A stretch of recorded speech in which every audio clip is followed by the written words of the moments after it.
Hello, everyone. Welcome to today's program brought to you by the U.S. Botanic Garden. My name is Emily Hesnes. I'm an educator with the Learning and Outreach team here at the Garden. We are so happy to have you joining us for Heirloom Collards and Conversation. We at the U.S. Botanic Garden were able to connect with today's speakers through a new partnership that we have here at the Garden related to heirloom collards. And our gardener, Amanda, who takes care of the kitchen garden, you can see us standing out there in the kitchen garden here at the U.S. Botanic Garden, was attending a conference and met some folks from the Heirloom Collards Project. And we started some conversations with one of the organizations involved in that project, Seed Savers Exchange, and decided to do some collaborative work together to engage the public and local urban farmers in the DC area with heirloom collards and seed saving. So as part of that work, Amanda is growing and displaying some beautiful varieties of heirloom collards on site at the U.S. Botanic Garden in our kitchen garden, which is just behind the conservatory in front of Bartholdi Fountain. And the photo that you see here is our colleagues from the USBG and some of our colleagues from Seed Savers Exchange when they came to visit us in October.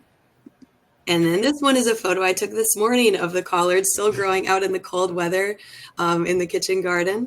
And then I wanted to show just a few of the variety that you can see out there. Here's Amanda. This is our crop of collards from last winter while she was harvesting. And then there's 5 different kinds of heirloom collards growing out there now. So if you're in the DC area, please come by and check them out. The kitchen garden is a beautiful spot. Another aspect of our partnership is that we're working with Seed Savers Exchange to offer some heirloom collards educational opportunities like today's program. So we're so excited about this partnership and thrilled to have you all sharing in it with us today as we learn more alongside our experts from the Heirloom Collards Project. With that, I would like to hand things over to my colleague Lola Bloom, Urban Agriculture Education Specialist at the U.S. Botanic Garden, who will introduce our speakers.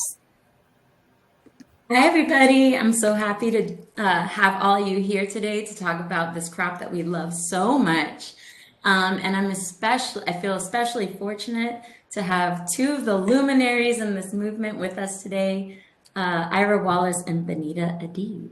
So Ira Wallace is a co-owner of Southern Exposure Seed Exchange, which offers over 700 varieties of heirloom and organic seeds.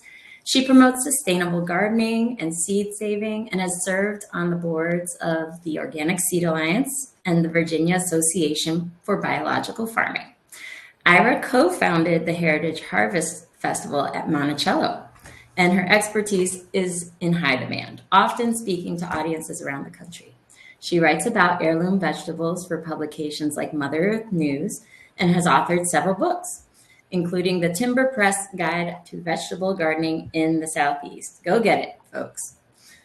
Bonnetta Adeeb is a career-long educator focused on food, applied economics for the benefit of community, and restoring ancestral foods to their people.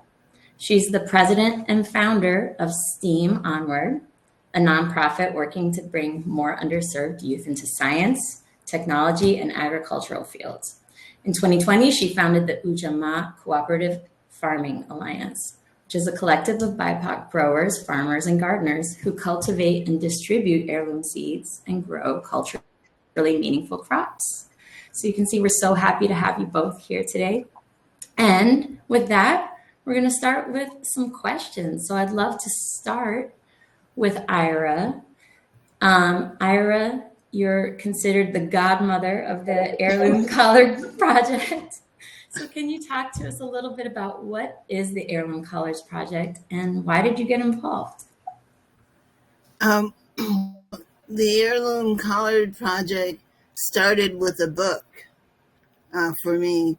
Ed Davis and John Morgan, 2 cultural geographers, and we have someone following in their footsteps, a young Black cultural geographer who is very active in the Heirloom Collard Project now.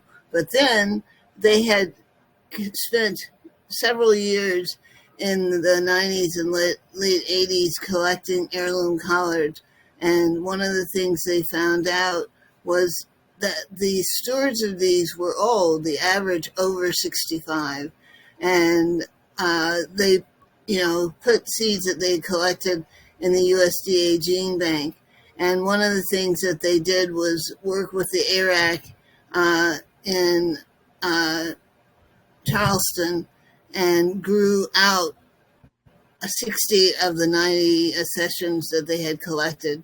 And I, lucky person that I was, happened to be going to a garden writers talk very near the Iraq, and I got to come and see it. And there they were, big blue ones and yellow ones and short ones and curly ones. It was amazing. I said, how did I never know these existed? And I just said, well, other people need to know about these too. And I was in the beginning of my collaboration with Monticello on the Heritage Harvest Festival.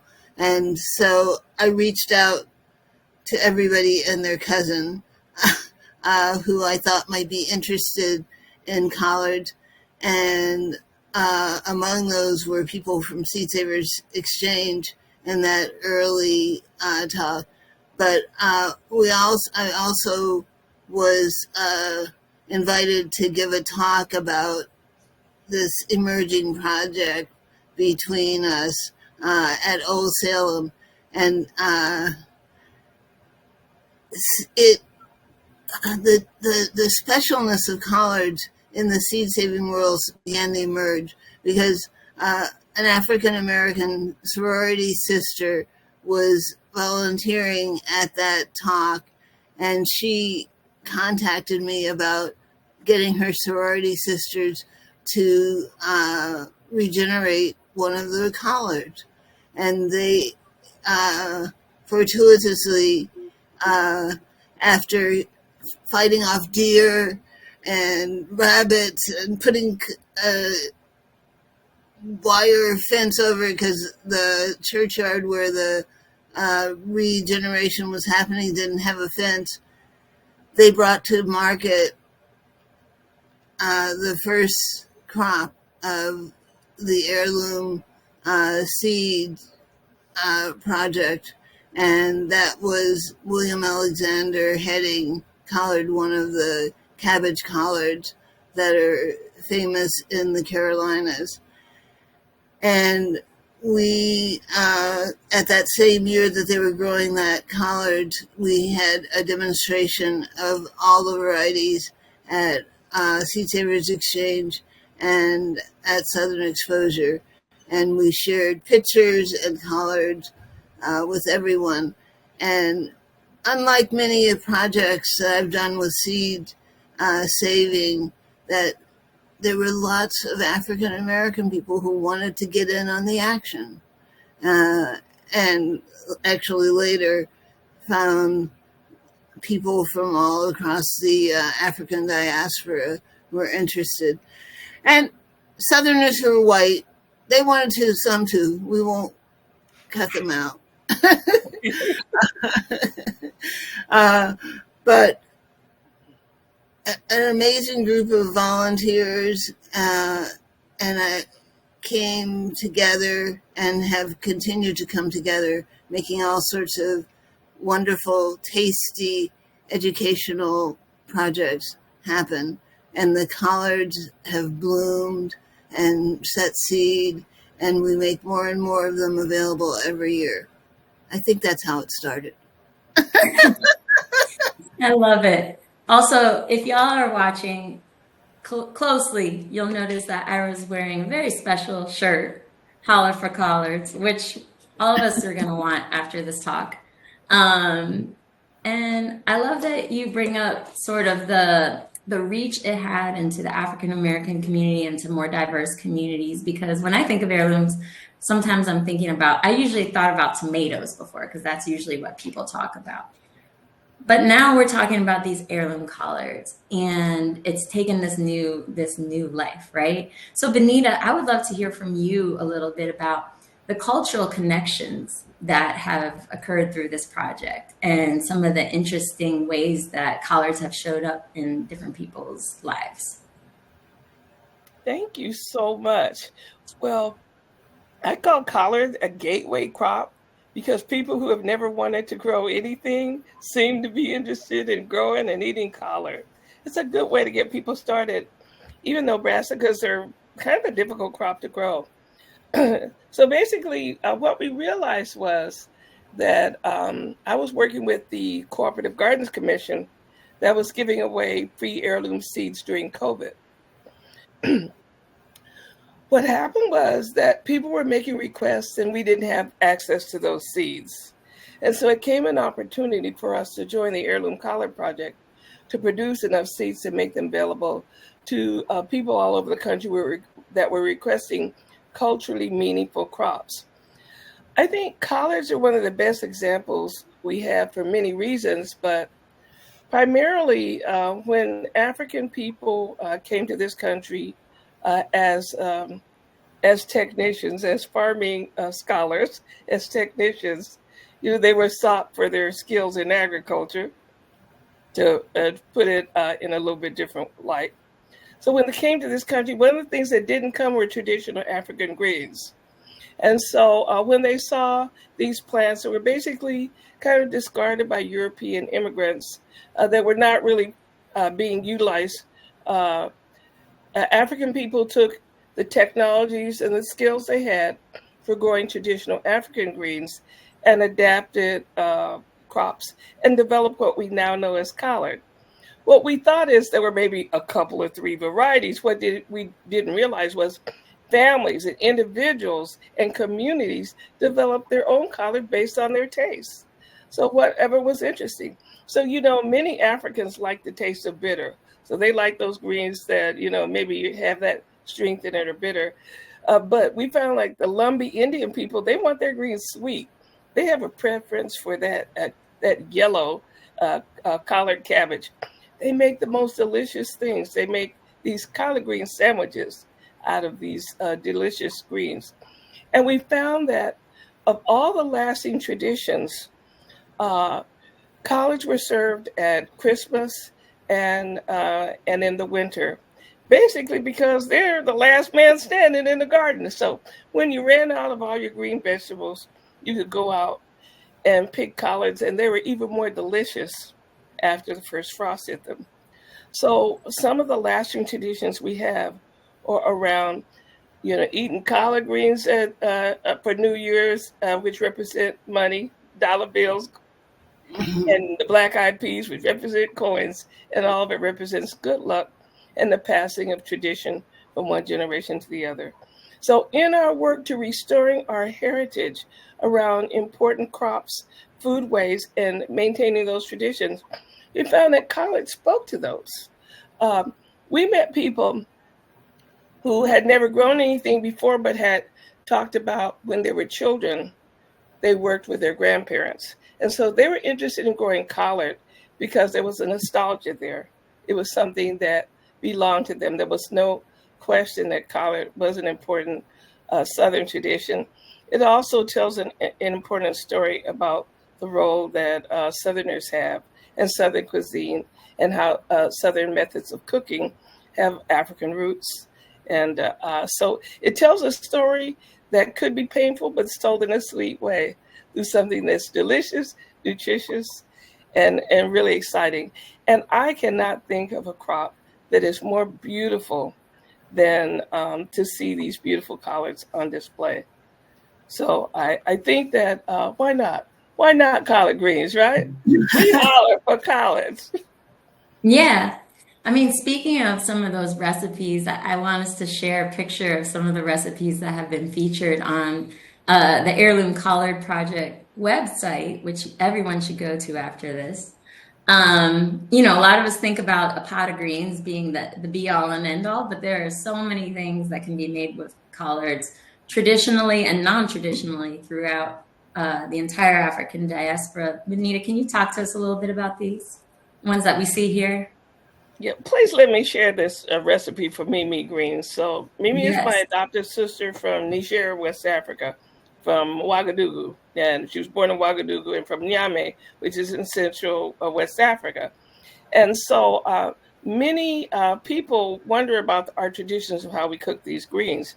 But basically what this is the use of dried fish or shrimp instead of pork. So as you know that hoofed animals don't live in West Africa, but what lives in and what's the taste of African cuisine is this stock fish or that back flavor.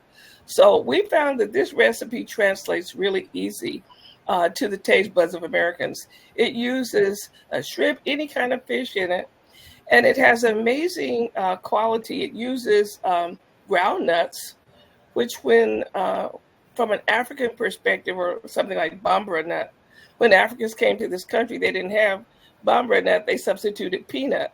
It uses peanut, which is a delicious flavor enhancer, adds more protein. It's nutrient-dense food, and it tenderizes those greens and makes them super yummy and delicious. So that's Mimi greens, a wonderful recipe that's available on the Heirloom Collard website. I must tell you that at the end of the day, and at the end of the meal, there used to be this liquid left in the bottom of the pot. And a lot of times Mama served everybody else, and what Mama would have left was pop liquor. This drink right here is an excellent example of that. This is a pot liquor martini made from collard greens. That deliciousness is down at the bottom of the pot. Mama said that was really good for you. It's where all the nutrients and the vitamins were down there. But let's face it, at the end of the day at TJF, who couldn't use a delicious collard green martini? Oh my gosh. I'm glad we record this because that's just going to be the commercial for that. It's wonderful and it looks beautiful too. And it's beautiful. Yeah. So both of you are experts at seed saving and what it takes to share that seed in communities. Talk to us a little bit, Ira, what are some of the challenges in growing and saving seeds from collards? Well, one thing, collards are biennials, and they need a certain period of cold, about 40 or 50 days, when the temperatures are below 50 degrees consistently. And so if you start them in the spring, carrying them through the fall, through all the droughts and the insects, is a little bit of a problem. In the southeast, one reason they, as collards were developed very well there, is the temperatures are mild in the winter. So you can start them in late summer, August, September, further south, even into October, and have them all winter. And actually, in DC area, you should be able to carry them over all winter, most winters. And so we find for people who are just getting into collard seed saving that starting them in the fall, a little bit, not too late, but like late August through September, so that they are juveniles when winter comes, not so big, assures more likely that you're going to have them survive even a particularly cool winter. And also having most of their life be during the winter, you don't have the insect pressure that you do with summer grown greens. So you come there and they are beautiful in the spring when they go to flower. And it also is nice because it allows the seeds to ripen before, on average, you have too many insects. Do I keep mentioning insects? Insects are one of the challenges that you have to face with them. But it's okay because collards are really resilient. The bugs can get some, you can eat some, and they still keep growing in most circumstances. So that's a little bit. Yeah, that's super helpful. I didn't even think about the benefit, because personally, I've always grown them in the spring and they last usually throughout the summer. But I do like I really enjoy having them in the winter because, again, it's the beauty in the garden at that time of year. They taste better generally after a frost, and it's something that can carry on for quite some time in the space. So Bonnetta and Ira, we've been talking quite a bit here about collards and the, the meaning of growing these various varieties. Talk to us. I'd like to talk a little bit about the varieties themselves. And actually, I'm going to throw in a question in here I hadn't thought of earlier, but it just came to me. It's like, are there certain varieties that surprised you or that you're excited about promoting through this project? Well, there's like a couple of classes of collards that I'm kind of excited about, and the project has allowed us to introduce lots of people to. And those two things are purple collards. I never knew there was such a thing, but I was at the Southern Sustainable Agriculture Working Group, and I met one of the Jean Mills, one of the organizers at that time, and she was telling me about her Alabama blue collards. And this was actually before the Heirloom Collard Project as such had gotten there. And she gave me some seeds because the only way you could get them was if you saved seeds from them. And so I like them. I like the taste, but I like the look of them even more. They are beautiful in the winter. And the other one that I sort of like a lot are the green glaze collards and any of the graze collards. And they're special because they don't have hairs on the leaves, so they look like somebody has put butter on them or something ahead of time before they're cooked. And I find them to be particular. There you go. Look at that shininess. It's wonderful. And it makes you think, I don't know, that you've gone to some fancy greengrocers and gotten some exotic thing instead of just a plain collard. Yeah, no. Bonnetta, what about you? Well, because my background is in pre-collegiate education, and we were doing this work with a lot of grandparents, who wanted to grow with their grandparents had grown. That was cool, but my heart always lies with their children. And so we started this project called the Collars for Kids, because the kids can't be left out. We have all these programs where kids are in pre-collegiate programs. Our youngest farmers are 3 and 4 years old at Riverseed School in DC, growing collards all the way up to our kids who are enrolled in high school ag programs who have turned this into business. So what we realized was that there was so many collard, we needed to break them up into categories. So we kind of organized them in terms of the fact that some are curly and they have beautiful shapes. Some are heading. So the ones we hear that Morris heading is the most famous one, but there's plenty beautiful ones that head. Some have these beautiful, there's tree collard. That is amazing. So I grew up in California. We always had tree collards. I didn't know that was anything special. It exists mostly in zone 8 or 9. I've had several plants here that I'm growing for 3 years, and they've managed to produce seed with something they normally don't do. So it's so much excitement around there. And then the purple ones. Now, we talked about blue and purple, but they're unique. We're looking at them for the precise reason is it seems like they're the ones that are least tasty to the insects. They'll eat everything, the whites and the yellows first, and then they go down. And so we're beginning to believe that there's some characteristics in the blues and the purples that are less interesting to the collard. to the insects. But also, we realized that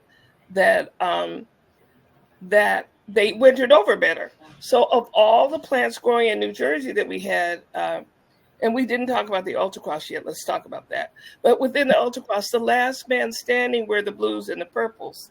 The darker green, the better they seem to survive the cold. So we have a young graduate scholar that's working with us at Washington University in St. Louis, who is studying 20 of the varieties. Now we have this mix that's made up of 21 heirloom qualities, a collard that we call the ultracross, which is an experiment, and maybe Ira can tell you how that got started. But what happens is you plant out these, every seed is different. It comes from this mix. And what you see is a full array of collard. And they're allowed to intercross. And I'll let her talk to you about the science of what happens with the ultracross. But that's another way that we're able to move the research and about what we're learning from collard into looking at climate smart initiatives and breeding for climate change. Well, the ultracross was a happy accident. And this is often true in research. Someone is looking at something at the right time with a discerning eye. And this was in the year that we had collards all year being trialed, both in larger trials in sort of the main home areas, those 21, and then individuals were growing 3 varieties at home. And we had an extremely cold for the mid-Atlantic time, and all the collards we thought would die, but they didn't. Some of them survived, and a lot of them were purple ones. And that seed, and they went to seed, and we wouldn't normally keep seed from such a mixed batch. You know, you're trying to isolate your plants so that you can keep your varieties separate.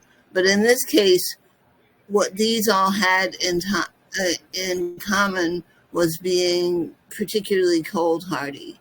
And we had a lot of seeds from that patch of 20 varieties mixing. And we told the story of how they survived that sudden cold temperatures and went on to provide seeds. And the Heirloom Utopian Seed Project, which is housing the Heirloom Collard Project website, took on making those seeds widely available. And we did a project. We raised money for the Heirloom Collard Project. We had seeds to give out to people, and we talk about thousands of people getting the opportunity to experience these heirloom collards. And people are still working on this. You know how citizen science sometimes catches on, and this has caught on, and people are getting seeds through the project and also through the seeds that have been available at places like Seed Savers and Southern Exposure Seed Exchange. And Ujamaa rising. So it turns out that this has been also a very good target for community plant breeding, which is where we're going. We're really worried about the fact that many of our traditional crops are not going to be able to survive with the changes in weather and climate. So this allows us to work with institutions. So we started out working, I think, with Berea College and Princeton University. And so we, when colleges would approach us about working with us, we would suggest that they take on the ultracross and invite their whole community in to see the biodiversity that comes when you allow all of these beautiful collards to cross, purposeful cross. And it's really interesting. Our friends at University of Georgia produce 8 pounds of ultracross collard seed, which allows us to give those freely to in our free seed work with the Cooperative Gardens Commission. And I must say, another really cool thing that came out of this is that we realized as we looked at all these collards that there were a lot of purples and pinks within that. There were pink polka dots, there were pink stripes, big ones and tall. All when you grow like 500 plants, you see amazing biodiversity. So we started saving the seeds from the pink and purples. And so now we have an ultracross of purples.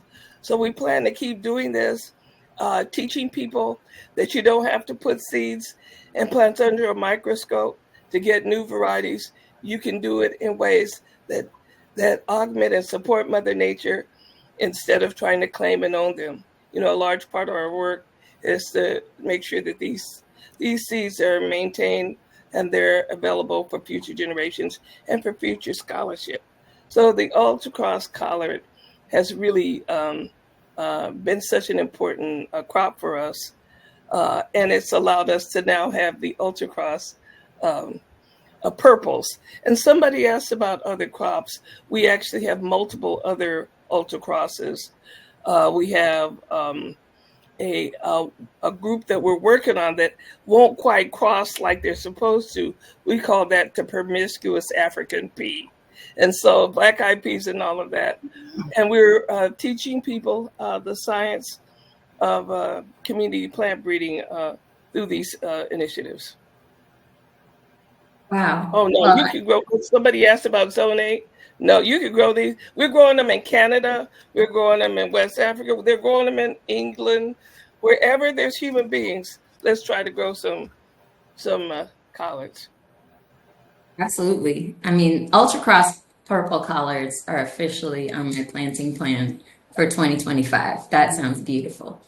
We only have a few minutes left, but before we open it up to audience Q&A. So I guess related to this, which you started to talk about for a second there, Bonnetta, is if there was another heirloom blank project for another crop, what is a crop that you think should be next to be organized around, experimented with different seed production and shared with the community? Bonnetta and Ira, what's on your mind for the next heirloom project? Well, there's the southern pea, which Bonnetta referred to as a promiscuous African pea. I've been brought back to those with George Washington Carver, and how the peanut got remembered because he did so much work with it, but he used southern peas to help farmers with degraded land build up the land and still feed their family at the same time. And we're going to be doing a little work to bring back that high protein vegetable based food into more people's diet. Yeah, I'm thinking that's like asking me which one of my children is the favorite. So I'm going to name that we're doing amazing work with sorghum, with mung bean. We have a pepo, a maxima, and we're out there. And I guess we have to talk about sorghum. That was our first crop. And we have a perennial sorghum we're working on. And then I've got to tell you, there is a purple glaze. So I know you love glaze. But girl, there's a purple one. Can you imagine a purple glaze? So we're working on developing that. It's not quite ready, but people can join. They can go to us and come in as stewards. So if you're interested, you can try it. Try your hand at this. Yeah, I think we're all going to want to try after this conversation. I'm already, my wheels are spinning. So, okay, let's take some how about we take some questions from the audience? Emily, would you like to start with that? Sure, yeah. So we've got lots of great questions coming in. Lots of interesting questions about collard varieties. Um, Bonnetta, do you know, are there collard varieties that are most nutritious? I don't know if we have the answer to that question. Okay. Antonio Brazelton is doing that research. He's taking samples. We will know more about what they are, but I can tell you that dark leafy greens are extremely nutritious and are super delicious also. And we find that the glaze are probably the most pest resistant of all that I'm seeing. I don't know if you've observed that too, Ira. So we see the glaze as being quite pest resistant. I take a little tendency that way. When you have a lot of pest pressure, nobody can stand up just so, but there seem to be glazes always standing in my garden late in the summer when the hot weather has given them a hard time.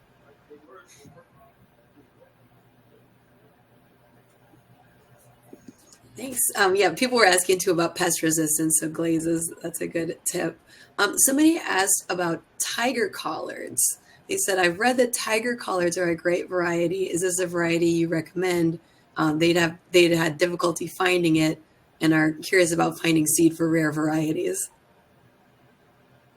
I'm not familiar with this tiger collard. I wonder where it's common, which part of the country. Yeah, maybe the person who asked that can jump in and let us know where you've seen it. I can tell you that there are so many names for these varieties. Right. And so, and what's in a name? Everything's in a name. That's a whole other conversation about what's in a name. But it could have multiple names for a variety that we're familiar with. I must tell you that I get at least once a week, somebody sends me another collard, but they're not always, the same variety, but they're dark leafy greens that are used in this way. So there's many people have heard of Ethiopian kale or Ethiopian collard. That is not the exact same thing, but they're all first cousins like cabbage and broccoli. They're all so closely related. They're all children from the same parents. So. Thank you. Someone was asking, do you have favorite varieties in terms of yield? You talked about pest resistance. How about yield?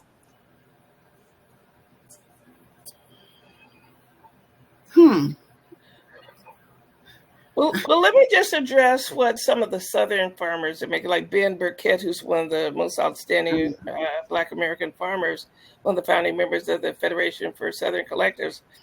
One of the concerns they have is if you are a market farmer, you want a collard that stands up tall. It's easier to harvest, so they like those varieties that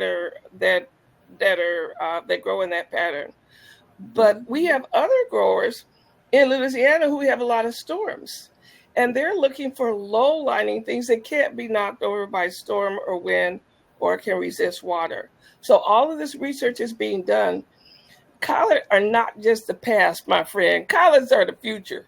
Okay, we're going to be studying this and learning this in perpetuity, I'm pretty sure. Thanks. You connected to a question that came up, which is about your mention of climate change. And someone was asking, how's the Mid-Atlantic, how's the warming in the Mid-Atlantic affecting the growing of collards? Are there changes in varieties that are growing best? And has climate change affected the flavor and growing of the greens? Well, it's misery here. I'll be honest with you. Collards fared better. Brassicas in general are suffering. But it used to be we could plant in September and the cabbage loopers would be gone. And now they're with these hot spells we're having. They are lasting longer in the fields. I think we had them until into early October this year. That's just crazy. The other thing is the heat. It'll be these big heat spells and drought, and then this year we had a real cool spell that came. So they weren't able to gain the kind of size that they needed, which allows them to be more strong going into the cooler months. So we're in the fight, and I think in the South they planted twice. They plant a spring crop, then kind of pull it up because by May it's harvested, and then plant again in the fall. Whereas we've had one crop that lasted us longer. So it's a struggle, but we're in it. Ira, anything else you've experienced?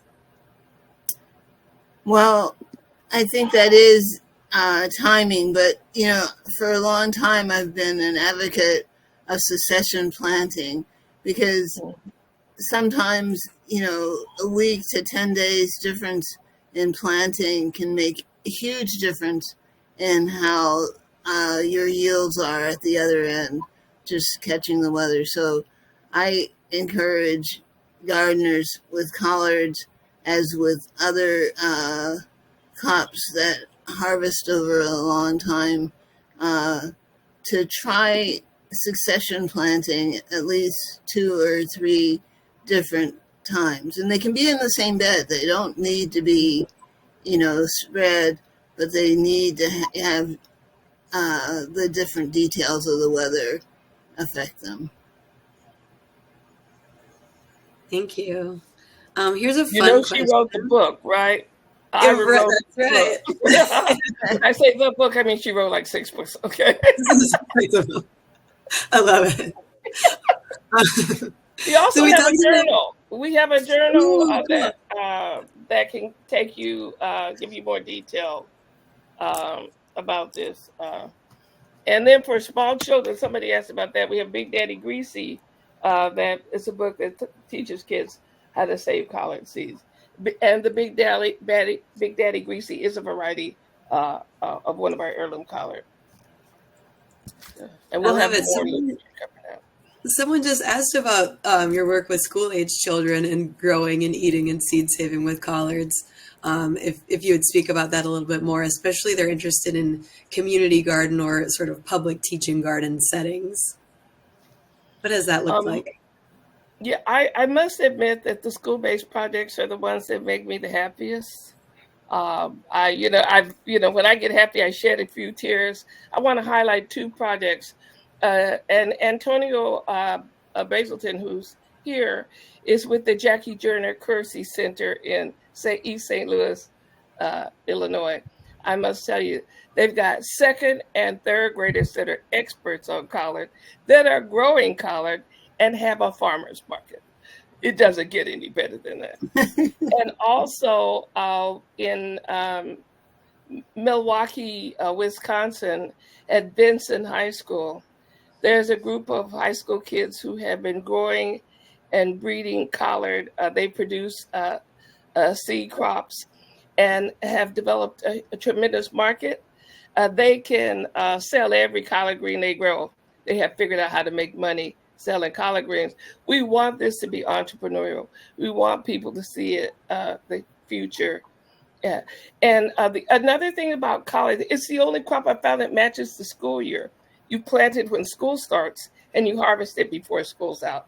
I have no other crop that matches the school year better than collard. So it's one of the reasons why we launched our school breeding programs with Collards for Kids, which is on our website. It's also on the Heirloom Collards Project. You can learn more about it.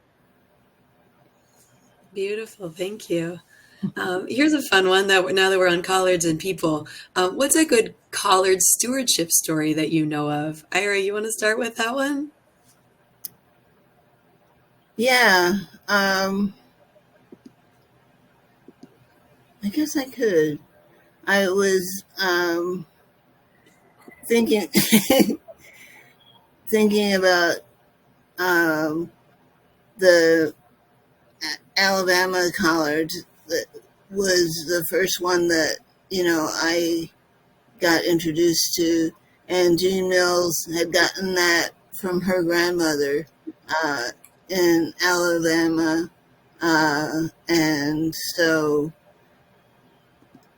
she said that in that area, people love those purple collards, but they were not available on seed racks in stores at all. So you had to either grow them or know somebody at a country store that sold them by the scoop. And she freely shared them at these Southern Sustainable Ag conferences. And it was something that encouraged me to start taking more, not just to Seed Savers events, but to any place where somebody who might be a gardener would be.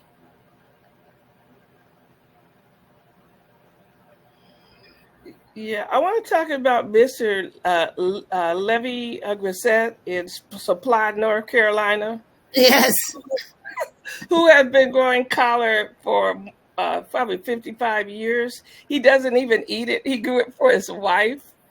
He grows the 80-mun crop, and they were beautiful. They were tall. They were gorgeous. They're absolutely amazing. And I think it's an important story. Also, I think there's some really great stories that come out. The Lottie collard, which is a personal important story to me. I'm particularly interested in, I'm a history teacher. And so historically, it was very common for African Americans to be kidnapped off the street, to be put in prison camps. You probably heard of Angola prison, where prisoners were able to produce an okra that they developed in Moyamensing and Sun Valley in Philadelphia. In the jails, they produced a tomato called the Moyamensing tomato. But in North Carolina, it was the Lottie collard green that was developed in prison or around prisons. There's a lot of mythology around it, where it came from, and it's grown in the Lumberton prison still to this day. But the fields are a sanctuary for the prisoners.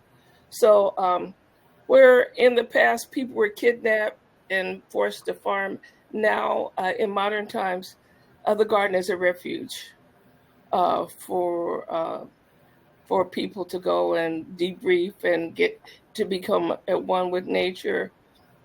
We work with a program that has some kids there that are in detention that come to work with us on our farm. And they just love being outside in the fresh air. And they don't care if it's rainy or wet. They love being outside. We love having them. So that connection to the planet, there's sad times there, but there's also wonderful stories of redemption and recovery. It's our work to tell those stories and not let them be lost. Thank you. Yeah, there's so many stories, and it's so interesting to look into each of these varieties, and so many varieties to learn about. Thanks for that. We've got a few folks who are interested in growing collards themselves and cooking collards themselves. One question that came up was about the possibility of beneficial insects when you're growing collards. Do either of you have experience with that? When you let them go to seed, you have an amazing array of beneficial insects buzzing around that don't so much directly benefit, except in the pollination area, the collards, but they make more beneficial insects available throughout the season in your garden. Because sometimes when we have a small garden, we think we don't have space to, let things go to seed and have more nectar resources and pollen resources available. But just a few plants on the corner can get big and put so many flowers from collards in that early springtime before a lot of other things have started to bloom. So we have an insectary mix that's basically a culinary mix. It's herbs. It's all the stinky herbs. You know, it's rosemary, it's basil, it's got some marigolds in there. It's got everything that produces all the seasonings you need, the culinary crops, and we find that it does a really good job of attracting the beneficials. So plant beneficials. I also heard celosia which is an African green. It's used as a flower mostly in this country, is attracting wonderful predatory animals. Insects, we have yet to study that, but we're about it this year. We're going to be planting celosia in the field in hopes that it brings on the wonderful bugs that we like. And they taste good too. They are delicious. Yeah. They're one of the African greens that was lost to us, along with cleome and some others. Yeah. Mm-hmm. Yeah, thank you. We've got someone who says they don't know how to cook collards. What would you suggest that they start with? What should they try first if they've never done it before? Well, Ira has the best recipe for getting people started. So I have these garlicky Brazilian greens, which a Brazilian friend introduced me to.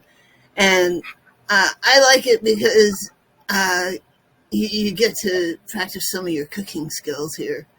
So you clean the collards, you cut out the stem in the middle, and then you roll them up like a cigar. And then take your nice sharp knife and chiffonade them. And then sometimes I'll take that and cut them in half so they're smaller pieces still. And you've created lots of surface area. And you can put them, I usually do them in a frying pan. I take the garlic and chop it up or slice it really thin and put it in until the garlic is getting to be a little bit golden brown. Then you put the collards on top. And I've rinsed the collards, just before I started working with them, so they have little beads of water on them, and put it in the pan, put a lid on it for like just a couple minutes, and then stir it again. And in 10 minutes, they're good to eat.